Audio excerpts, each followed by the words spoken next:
durante o ministério de Jesus aqui na terra. E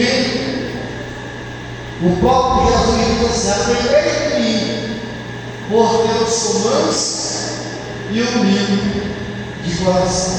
Só quem aprende Jesus é humilde.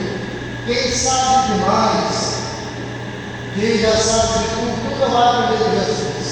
É preciso ter humildade, reconhecer que nós estamos a cada dia a aprender com Ele, para podermos crescer no conhecimento da sua palavra. Aleluia. Mateus capítulo 7, versículo 24 e 25, vai dizer o seguinte: todo aquele, pois, que escuta estas minhas palavras e as pratica, semelhante ao homem prudente que edificou sua casa sobre a rocha, e desceu a chuva e correram rios e assopraram ventos e combateram aquela casa, mas ela não caiu porque estava edificada sobre a rocha. Então aqueles que estão edificados na palavra, que estão vivendo na palavra, eles estão edificados na rocha. Não é qualquer programa de televisão, qualquer programa de rádio, qualquer rede social que vai perturbar a mente dele, porque ele conhece a palavra. Ele está edificado na palavra, ele tem intimidade com a palavra. Portanto, quem conhece a palavra, quem está edificado na palavra, ele não se deixa ser levado por qualquer vento de doutrina, mas ele tem a palavra de Deus como alimento para a sua alma, ele tem a palavra de Deus como alimento para nutrir o seu espírito, e ela é a bússola que ele conduz para o céu e o mapa que lhe orienta na terra. Aleluia! Mas quando a gente não tem intimidade, atividade com a palavra, aí quem trata de uma coisa, ali tem outra, pega outra, e a gente fica com dúvida. E a dúvida, ela é uma lacuna, ela é uma brecha para o adversário agir, para o inimigo operar. Portanto, não devemos ter dúvida, devemos sempre estar buscando a orientação na palavra de Deus. Segunda carta de Paulo a Timóteo, capítulo 3, versículo 16 e versículo 17. E que desde a tua meninice sabe as sagradas letras, que pode fazer de sábio para a salvação pela fé que é em Cristo Jesus. Toda a escritura divinamente inspirada, proveitosa para ensinar, para redarguir, para corrigir e instruir em toda justiça. Essa é a instrução que Paulo está passando a Timóteo, que com Lóide e Eunice, a mãe e a avó, lhe instruíram desde menino as sagradas escrituras. Faz parte da cultura judaica, faz parte do judaísmo, que desde criança, aos 12 aos 13 anos, o menino tem que saber adorar, decorar, né? Ele tem que conhecer os 5 primeiros livros da Bíblia, que nós chamamos no grego de Pentateuco, né? E por isso Timóteo, como também era grego e ao mesmo tempo judeu, sabia das escrituras que receberam dos seus pais, aliás, da sua avó e da sua mãe, desde criança. Então a palavra, ela precisa permanecer, estar em nós. Toda escritura deve fazer parte da nossa vida. Observe, quando a gente não tem afinidade com a palavra, a gente está orando.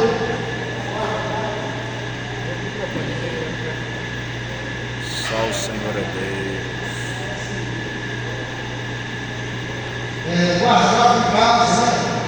E às vezes a gente não tem tempo para isso. Mas observe essa comparação que eu vou fazer agora aqui, que todo mundo já conhece. Quando a gente está olhando o corpo físico, logo vem fraqueza, a gente fica debilitado.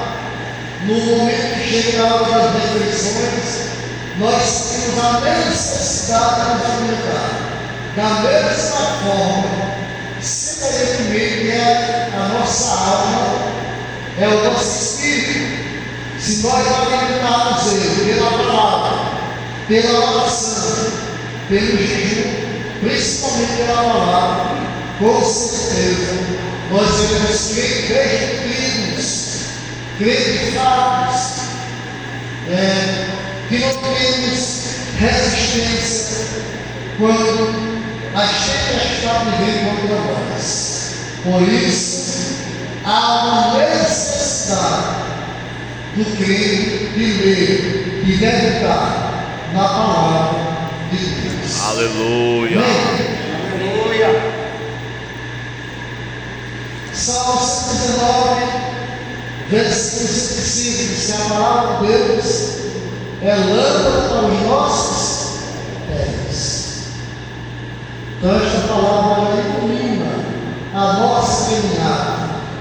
Ela nos ajuda a discernirmos o que é de Deus e o que não é de Deus, o que é correto e o que não é correto. Josué 1:8, ele vai dizer: medita na lei e ela te fará prosperar esse momento.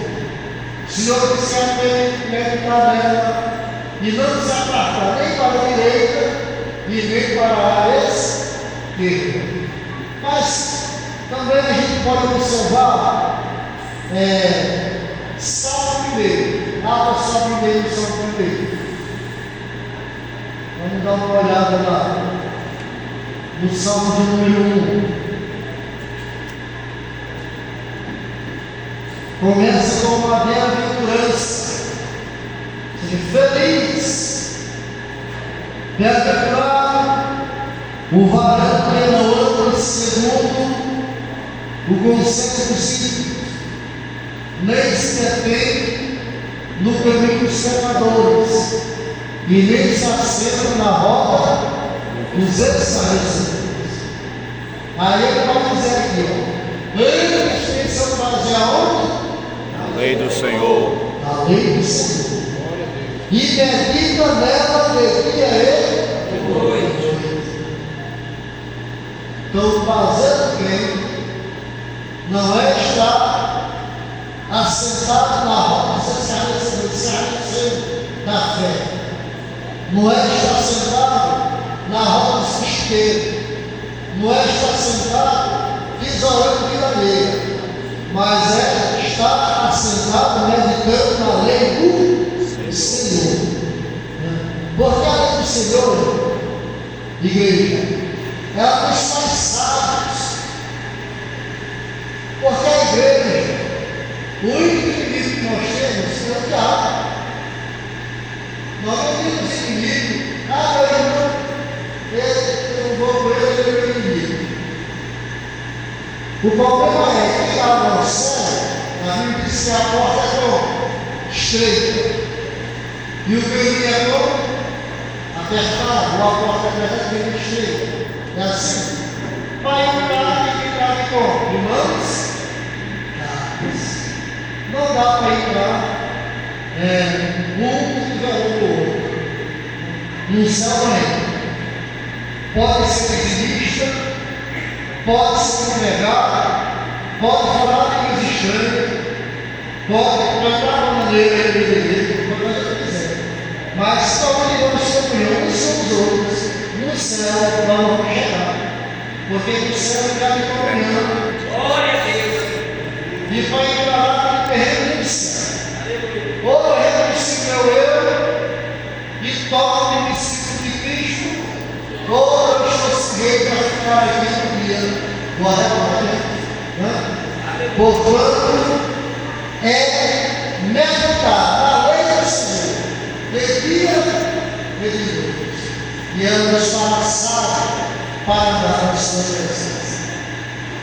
Então, a primeira característica da igreja que Deus adora é a igreja que é firmada na palavra de Deus.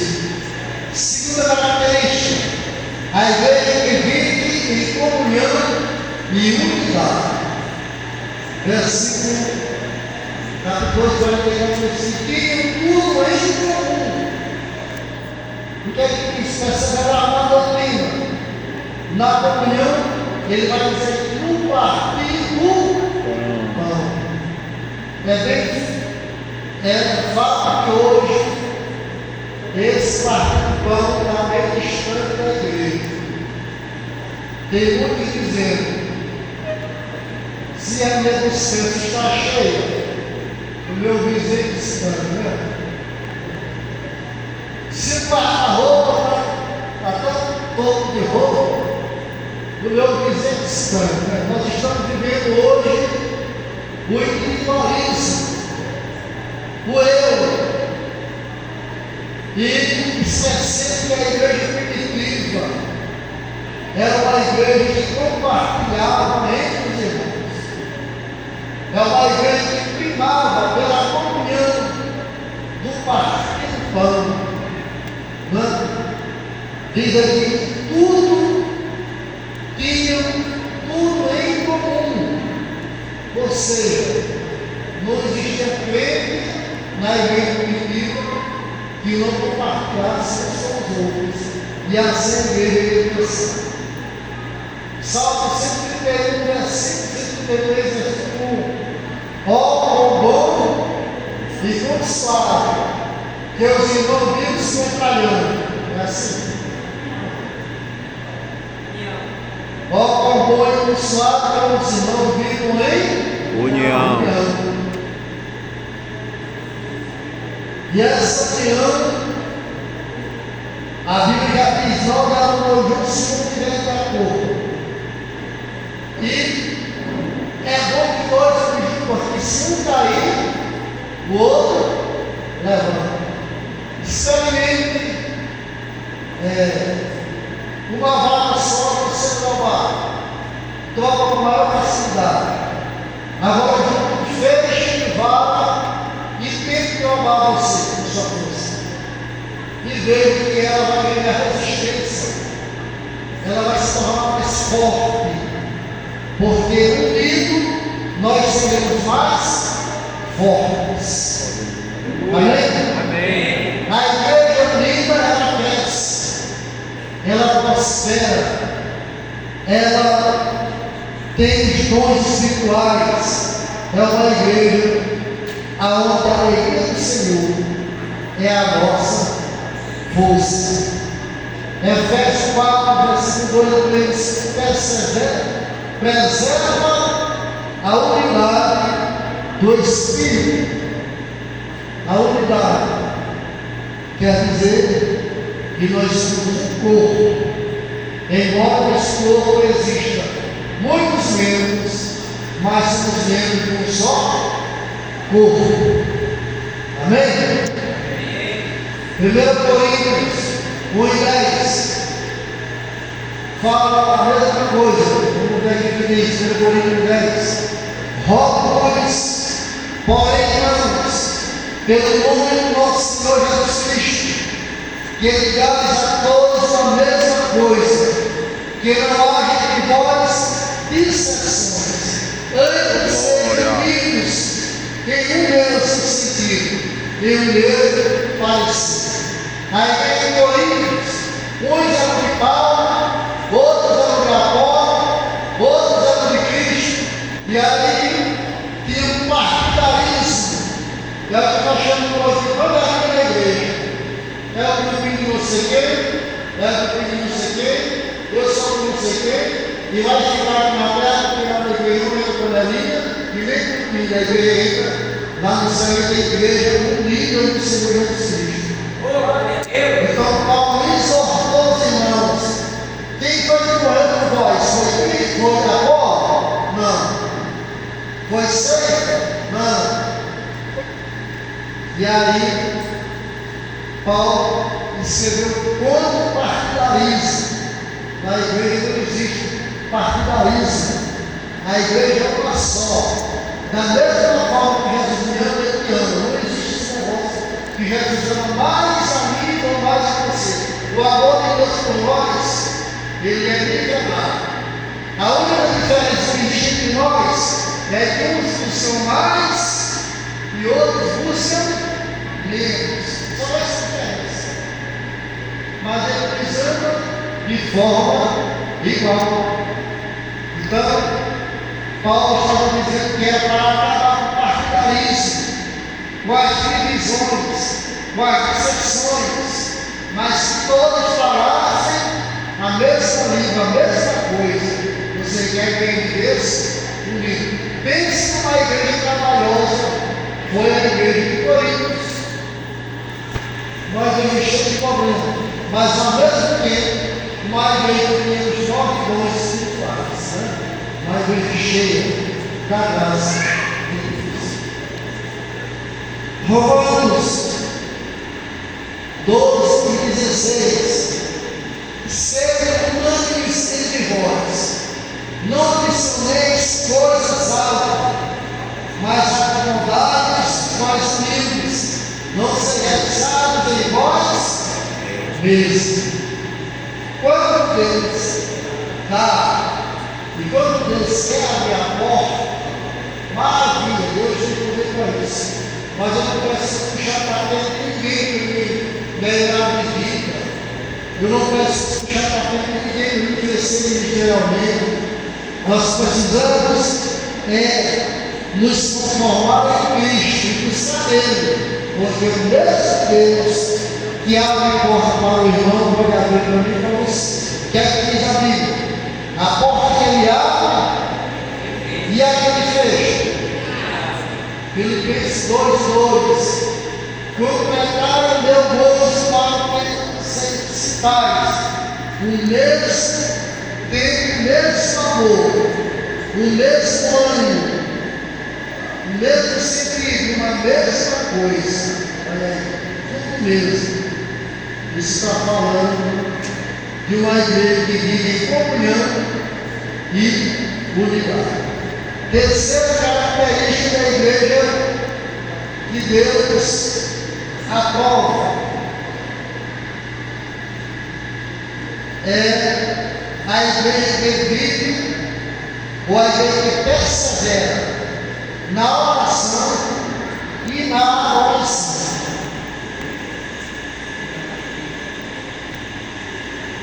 Você já viu uma igreja crescer, uma igreja desenvolver, uma igreja que vai de fora? Eu nunca vi. Se tem alguma, eu não conheço. Primeiro que a igreja para avivar, ela tem que estar em oração. Tem que estar em adoração. É por isso que às vezes a gente chega em alguns locais para pregar, sabe que ela está sendo um banho visual, e você não arranca fora da igreja. Porque a igreja não ora, a igreja não persevera, a igreja não adora. E aí você pede o Senhor, mas não arranca fora da igreja. Os dois oradores perseveravam mais orações. Não é aquele crime que ele começa a orar e E ele ora um dia, ora dois, e ele acha que Deus não respondeu logo, ele vai parar com a campanha de oração, ele não vai mais orar, porque Deus está tardando. Mas a oração, irmão, ela é constante. Eu tenho que orar todos os dias, não é só um dia, não é só uma campanha, mas é todos os dias. A oração faz parte da nossa vida devocional. Salmo 31, a oração gerava poder e ousadia na igreja. Quanto mais a igreja orava, mais ela se enchia de poder e mais ousada para pregar a palavra. Imagine o império de Roma, imagine o sinédrio, os fariseus, os saduceus, todo aquele grupo contra a igreja. Mas a igreja não parou. Aí, mesmo sendo ameaçada, a igreja continuava orando, pregando a palavra e fazendo a obra do Senhor. Porque quanto mais a igreja orava, Atos capítulo 1, só você Atos capítulo 1. Quanto mais a igreja orava, mais ousadia e mais poder Deus liberava para eles. Oh, o Senhor é Deus, aleluia. Ainda, 2 Crônicas, capítulo 7, versículo 14. Deus ouve a oração do seu povo. É uma oração, quando Salomão está inaugurando o templo, ele disse: todo que tira pelo meu nome, orar, me buscar. E aí ele vai dizer, ele vai descer a terra e fazer uma sacrifício. Então, a oração, ela tem que fazer parte da nossa vida. Se você não tem prazer em orar, pois este hábito, porque ele vai melhorar a tua comunhão com Deus. 1 Tessalonicenses capítulo 5, 17, diz: orar sem cessar. É uma oração constante. João 4, 23 e 24 diz que os verdadeiros adoradores adorarão o Pai em Espírito e em verdade. Então, a terceira característica da igreja que Deus aprova perseverar na oração e na adoração. Amém? Glória. Quarta característica: a igreja de Deus aprova é comprometida com a santidade. Jesus disse que a paz são todos, os que nós devemos dizer. E a santificação, sem a qual ninguém verá o Senhor. Seja santo, porque eu sou santo. Louvado seja Deus para sempre. Atos 2:43 diz que havia temor em toda a alma. O que é temor? É temer de Deus. Temor é reverência. Temor é reconhecer a grandeza e a soberania de Deus. Temor é você estar sempre reconhecendo que Deus, Ele é Senhor e soberano das nossas vidas. 1 Pedro 15 e 16: seja santo, porque eu sou santo. Hebreus 12:14: sem santidade ninguém verá o Senhor. Salmo 24, 3:4: mãos limpas e coração puro são aqueles que vão subir ao tabernáculo do Senhor. Amém? Eu estou só lendo aqui os textos. 1 Coríntios 6:19: somos templo do Espírito Santo, e o Espírito Santo só habita onde há santidade. Quinta característica, a igreja organizada, submissa e responsável. É a característica da igreja que Deus aprova, ou a igreja aprovada por Deus. Atos 6, 1 a 7, a organização para evitar murmuração. 1 Coríntios 14, 40, tudo com decência e ordem. Hebreus 3, 17, obedecer a liderança espiritual. E Provérbios 14, uma multidão de conselhos à segurança. A Assembleia deve ser ordeira, guiada pelo Espírito e não pela confusão. Uma igreja que há confusão, que não há ordem, é uma igreja que Deus não aprova. E a sexta característica, a igreja missionária e frutífera. Então a igreja que Deus aprova é a igreja que obedece o ídolo de Jesus, né? O Senhor acrescentava o sal, porque a igreja pregava, a igreja orava, a igreja testemunhava.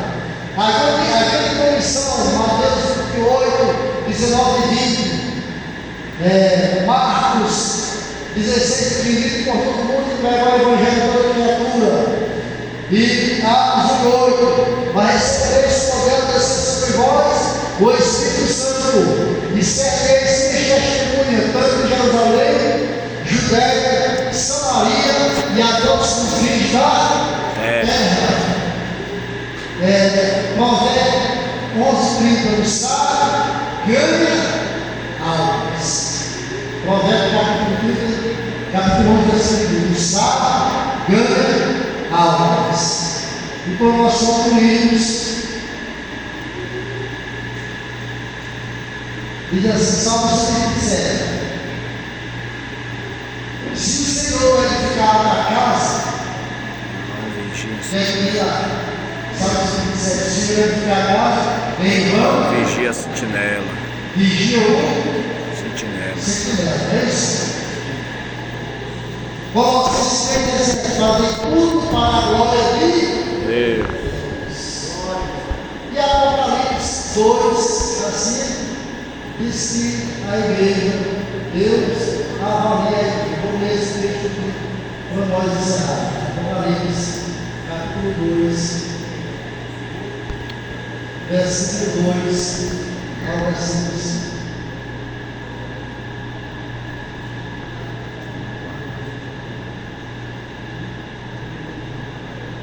O que diz Apocalipse 2 assim: eu sei as tuas obras e o teu trabalho, a tua paciência, que não podes sofrer os maus, e puseste a prova os que dizem ser apóstolos, dizem ser, mas não são, viu?